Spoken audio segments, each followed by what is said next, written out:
এমন একদিন ছিল রে বান্দা,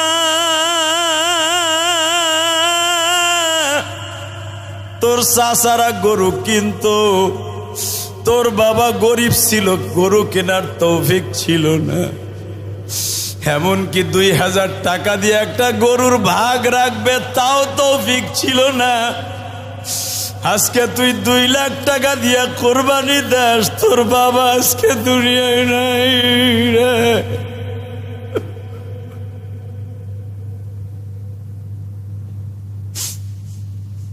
আগে তোর চাচারা কোরবানি দিত, তুই তোর আব্বারে বলতি, আব্বা আমরা কি কোরবানি দিবা না?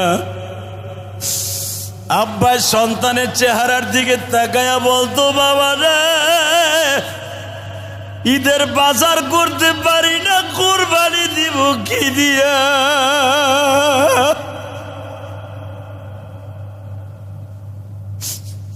আজকে তুমি ঠিকই কোরবানি দাও, তোমার জনম দুঃখিনী মা আজকে বাইসা নাই। তুমি 2.5 লাখ 3 লাখ টাকা দিয়া কোরবানি দাও গো ভাই। আগে মা খোল বসি জোগাড় করে দিত, গরম পানি লবণ দিয়া সুন্দর করে চেটকাইয়া খুদ দিয়া ভাত রাইন্দা গরুর সামনে দিয়া বলতো, বাবা কোরবানির পশু কিনছো, পশুটারে খাইতে দাও। আজকে তোমার বিবি দেয়, তোমার জনম দুঃখিনী মা নাই। এই যে ইলিয়াসুর রহমান জিহাদি প্রতি বছর তোমাদের মতো বাবা 1-2টা কোরবানি দেয়, কিন্তু ইলিয়াসুর রহমান জিহাদির মা তো আজকে দুনিয়ায় বাইসা নাই। বিশ্বনবী বলে, উম্মতেরা রে, গোশত তুমি খাইবা, চামড়াটা তুমি মাদ্রাসায় দিবা অথবা বিক্রি করে গরিব এতিম মিসকিনরে দিবা। আমি তোমার গোশত খাই না, চামড়াও খাই না, তোমার গরুর একটা হাড্ডিও আমি আল্লাহ খাই না। লাইয়ানালাল্লাহু লুহুমুহা ওয়ালা দিমাউহা ওয়ালাকিন ইয়ানালুহুত তাকওয়া মিনকুম। আল্লাহু আকবার বলো। বান্দা তুই গরুটা কিনা যখন রশিটা টানতে টানতে বাড়িতে নিয়ে আসস, আমি মালিক তখন চাইয়া থাকি। তুই তো জানোস না এই গরুটার সাথে আমি মাওলার সেকেন্ডে সেকেন্ডে কথা হয়। জোরে, আরো জোরে। আমারে দিয়ে জুমা পড়াইতে হলে মাইক চেঞ্জ করতে হবে, মাইকের অনেক কিছু চেঞ্জ করতে হবে, আজকে চেঞ্জ করবে ইনশাল্লাহ। বলেন আল্লাহু আকবার, জোরে বলেন। এই মুসলমানের পোলা আমার দিকে তাকান, কোন দিক তাকাবেন না, খালি চোখে পানি থাকবে আর কিচ্ছু না। কোরবানি তো দিবেন ফুটাঙ্গিরির জন্য। আমার পাশের বাসার ভাড়াটিয়া 2 লাখ টাকা দিয়ে কিনছে, আমার 2,10,000 দিয়ে কিনতে হইব। কেউ না খোসাইলো, ওই যে একখান বউ আছে না জাহান্নামের টুকরা বউ, ওই বউতে খোসায়ের কয়ে হেলই আইছে একটা আড্ডি মাড্ডি পিছনেতে সব দেখুন যায়। কথা কন না কেন? বউ টিটকারির থেকে বাঁচার লেগে মগায় আর একটা কিনে যায়, আছে না নাই? তোমার কোরবানি না বেটা, এটা গোশত খাওয়া। এই বাজারের থেকে গোশত কিনে আনা যেভাবে খাইলে যা হইব, এই মানুষকে দেখাবার জন্য কোরবানি দেওয়াই তাই হইব। কথা কন না কেন? আল্লাহ নিজে বলতেছেন তোর গোশত খাই না। লা ইয়ানাল্লাহু লুহুমুহা, লুহুম মানে লাহাম মানে গোশত, ওয়ালা দিমাউহা তোর চামড়া তোর হাড্ডি যা কিছু দেখোস আমি কিচ্ছু স্পর্শ করব না। ওয়ালাকিন ইয়ানালুহুত তাকওয়া মিনকুম, আমি তোর সাথে সম্পর্ক থাকবে একমাত্র সম্পর্ক। মুসলমানের পোলা, তোর অন্তরটা কোন দিকে ওইটা থাকবে আমার দেখা। জোরে কোন মারহাবা। এই ভালো করে বুঝতে হবে, কোরবানি আপনি আর আমি দেই ভুটাঙ্গিরির লাইগা। কথা কন না কেন? ওই বাড়িওয়ালা 2টা কিনছে, আমার 3টা কিনতে হইব। হে 3 লাখ দিয়ে কিনছে, আমার 4 লাখ দিয়ে কিনতে হইব। এই নিয়ত থাকার সাথে সাথে কোরবানি বাদ। কোরবানি দেওয়ার জন্য 4টা শর্ত। কয়টা? জোরে কন। এর খাস 4টা, কয়েকটা শর্ত আছে তার ভিতরে খাস 4টা। 4 ব্যক্তির কোরবানি কোনোদিনও হবে না বেটা। 1 নম্বরে যদি নিয়ত সহি না থাকে, 1 নম্বরে নিয়ত সহি হতে হবে। নিয়ত কি? কোরবানি কার নামে হবে? জোরে কান। না বাপের নামে? কার নামে? এক নাম্বারে নিয়ত সহি হতে হবে আল্লাহর নামে, মানুষকে দেখাবার জন্য নয়। মানুষকে দেখাবার জন্য কোরবানি না, কারে দেখাবার জন্য? সে মগা কেনেন আর হাড্ডিয়ালা কেনেন আর যাই কিনেন, কপালে যা আছে বাজারে যাবেন তাই লই আইবেন। কথা কন না কেন?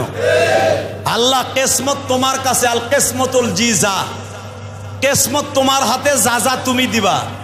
আল্লাহ হাটে যাইতেছি, তুমি একটা ভালো পশু মিলাই দিও, কপালে যা আছে আল্লাহরে সন্তুষ্ট করার জন্য তাই কিনে নিয়ে আসবেন, মানুষকে দেখাবার জন্য না। এমনকি কেউ যদি রাস্তা দিয়ে আসার সময় সারা বছর গরু কিনলে জিগায় না কত হইছে, কোরবানির সময় সবাই জিগায়। আরে বাইরে মুখ দিয়ে ফেনা উঠে যায় কইতে কইতে 1,10,000, 1,10,000, 1,10,000, লাস্টে পেটা কইতে কইতে জিদ্দের ছুটে কয় 1.5 লাখ, 1.5 লাখ। কথা কন না কে? আরো জোরে দেখে আর কয় 1.5 লাখ। আমার রসুল বলেন এই জন্য কত দিয়ে কিনছো এটা বলারও দরকার নাই।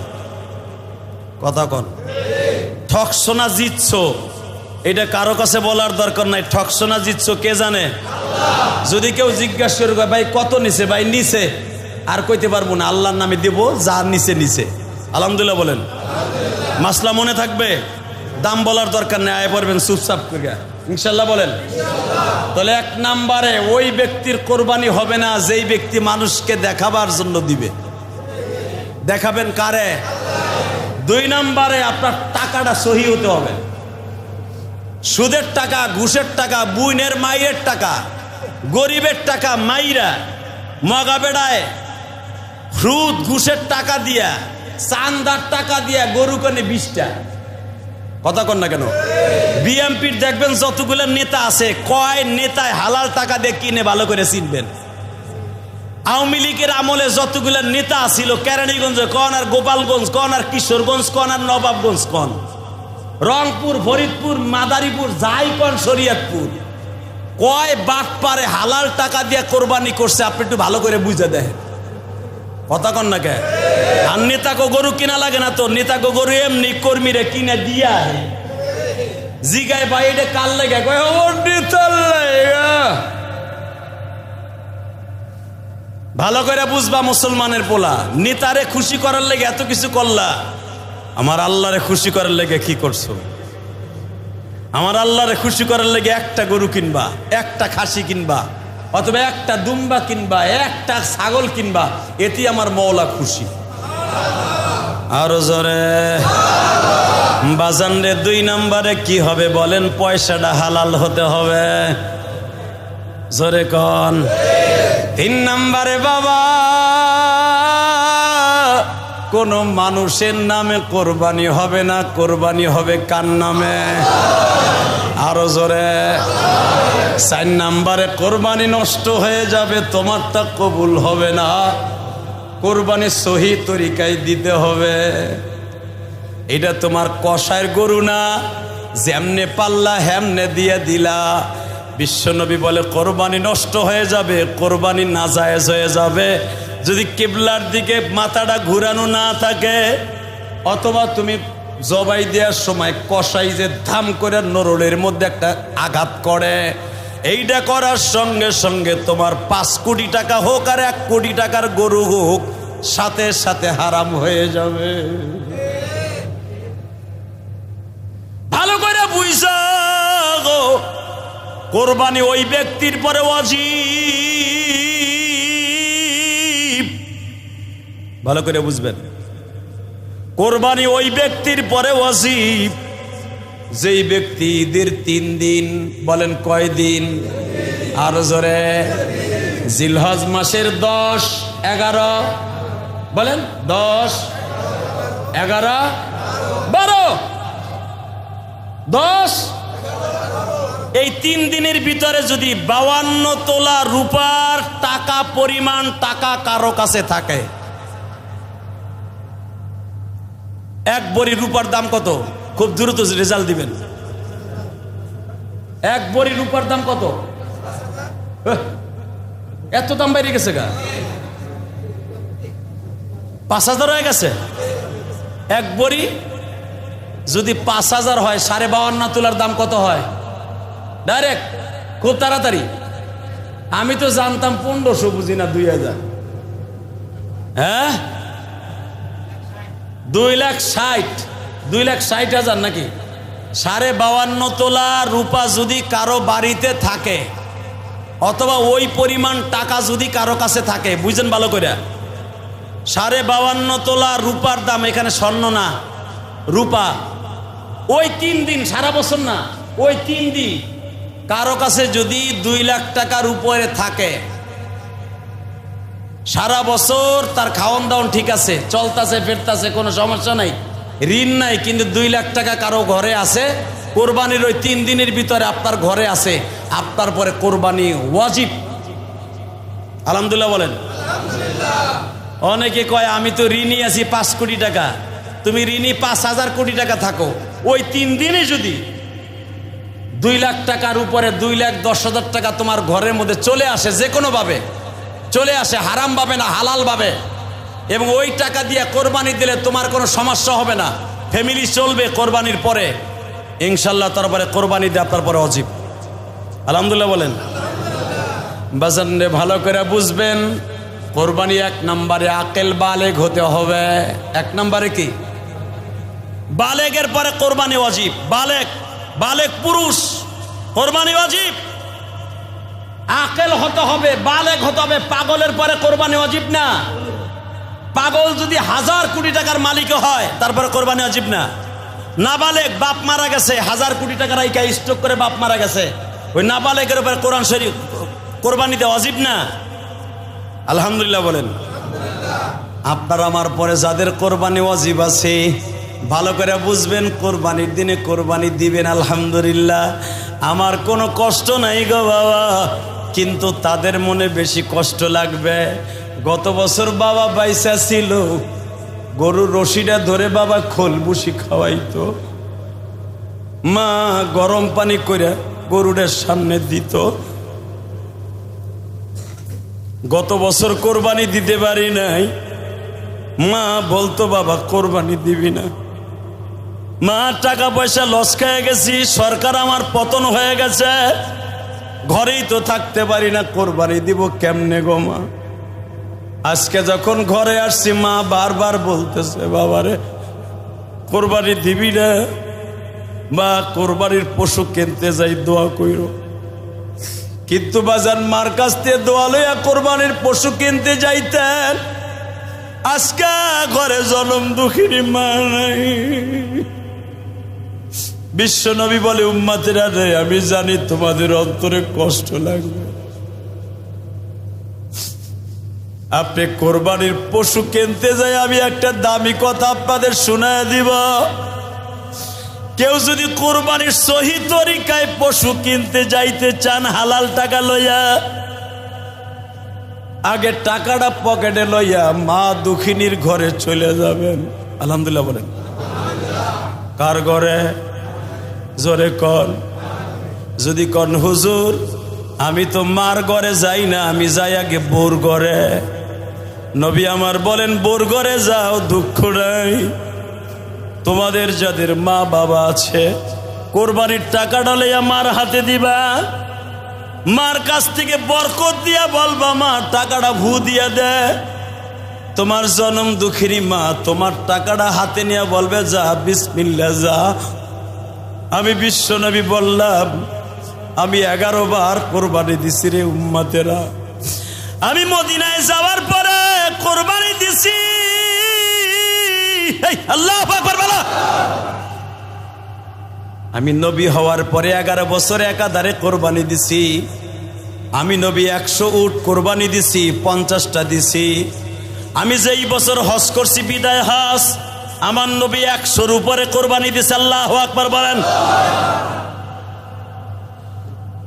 ভালো করে বুঝবেন, নবী আমার বলে, উম্মতেরা রে, আমি 100ও দিছি, 10টাও দিছি, 5টাও দিছি, 50টা উটও কোরবানি দিছি, কিন্তু আমি নবী তোমাদের মতো মার কাছে বলতে পারি নাই।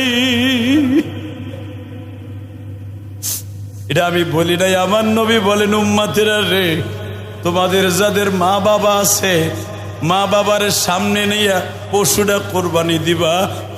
আমি নবী জীবনে যেটা পারি নাই তুমি সেটা দিবা। কোরবানির গোশতটা পাক করে আগে মার খাওয়ায় দিবা। এই আল্লাহ পাক বলো। আমি নবী জিম্মাদারি নিয়ে নিলাম, তোমার জান্নাত আর আমার জান্নাত বেশি দূরে থাকবে না।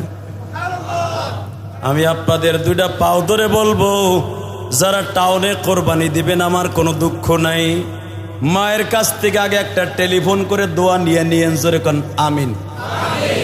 যারা গ্রামের বাড়িতে দিবেন, বাবা মার আগে টেলিফোনে বইলা দিয়েন, জোরে কোন আমিন। কোরবানি দিবেন তো ইনশাল্লাহ? দিবেন না? সবাই দিবেন না? আমি আপনাদের কসম করে বলে গেলাম, যাদের চোখে আজকে পানি দেখছি, মার কথা মনে করে বারবার ভাবতেছেন, হুজুর আপনি যে বারবার কইতেছেন মার কাছ থেকে দোয়া নিতে, আমার তো মাই নাই, আমার তো বাবাই নাই। আগে কোরবানির গরু কিনতে যাইতাম, আব্বা ছাতিটা হাতে লয়ে পিছনে পিছনে ঘুরতো, গরুর ল্যাঞ্জাটা ধরে কইতো এই দেখেন। আজকে বাবাও নাই, মাও নাই। ঠিক ইব্রাহিম আলাইহিস সালাতু ওয়াস সালাম তার সন্তান ইসমাইলকে কোরবানি দিয়া যেইভাবে আল্লাহর নৈকট্য হাসিল করছে, কোরবানির দিন ঈদের নামাজ পড়তে আসবেন, ঈদের নামাজ যারা পড়তে আসবেন, পশুটা তো আগেই কিনে ফেলবেন। কেনার আগে কতগুলো সুন্নাত আছে, এইগুলো আমার কাছে শুনে নেন, জোরে কোন মারহাবা। ঈদুল আজহার সুন্নাত হলো নতুন কাপড় পরিধান করা সুন্নাত না। যেই রাস্তা দিয়ে আসবেন ওই রাস্তা দিয়ে দ্রুত যাবেন। এবং আর একটা সুন্নাত আছে, জিলহজ মাসের 1 তারিখ থেকে নিয়ে 10 তারিখ পর্যন্ত চুল, নখ এবং এই যে শাড়ি, এইগুলা না কাটা মুস্তাহাব, সুন্নাত। এইগুলা যদি কেউ না কাটে, আল্লাহ তাকে তার একটা কবুল হজের সওয়াব দান করে। যারা কোরবানি দিবেন তাদের জন্য আলহামদুলিল্লাহ। যারা এখনো কাটেন নাই, আমিও কাটি নাই, হয়তো খতিবের দায়িত্ব পালন করার কারণে এই জায়গায় একটু খারান লাগে, তাই 10 দিন যদি এক গাদার এইভাবে থাকে, আপনি কইবেন এটা জঙ্গল হয়ে গেছে। এই দায়িত্ব পালন করতে হয়তো এইটুকু দিকে চুল কাটি নাই, ইনশাল্লাহ চারিও কাটি নাই, হয়তো এখান দিয়ে একটু খেড়ি দিছি। এই মুসলমানের পোলা, যদি আপনার নিয়ত থাকে যে আপনি কোরবানি দেবেন, এই সারি মারি যারা কাটেন নাই, ইনশাল্লাহ বিশ্বনবীর সাথে আপনার দেখা হইবে। একটা পাগলের মতো ভেষ ধারণ করে ঈদের মাঠে আসতে হবে, তালবিয়া পড়তে পড়তে আসতে হবে, খুব সকালবেলা ওইটা মেসাক করতে হবে, খুব দ্রুত আসতে হবে, ঈদুল আজহা খুব তাড়াতাড়ি পড়তে হবে। ইনশাল্লাহ তাআলা যদি এইভাবে আপনি কোরবানির দিন আমল করতে পারেন, যেই পশুটা কিনবেন এই পশু আপনার বিরুদ্ধে দুদুকের মামলা দায়ের করবে না। এই পশু আপনার আল্লাহর জান্নাতে নিয়ে আল্লাহর বাড়ি পর্যন্ত ঠেকায় দিবে। আর যদি সুন্নাত তরিকা মতো জবাই না দেন, হারাম টাকা দিয়ে গরু কিনে যদি হুটাঙ্গিরি দেখেন, এই গরুতে গুতাইতে গুতাইতে আপনার আতুরি বাইর করে নেবেন। কিয়ামতের মাঠে বুঝবেন এই গরুর তেজ কত। অতএব আল্লাহ রাব্বুল আলামিন আমাদের সহি তরিকায় কোরবানি দেওয়ার তৌফিক দান করুন।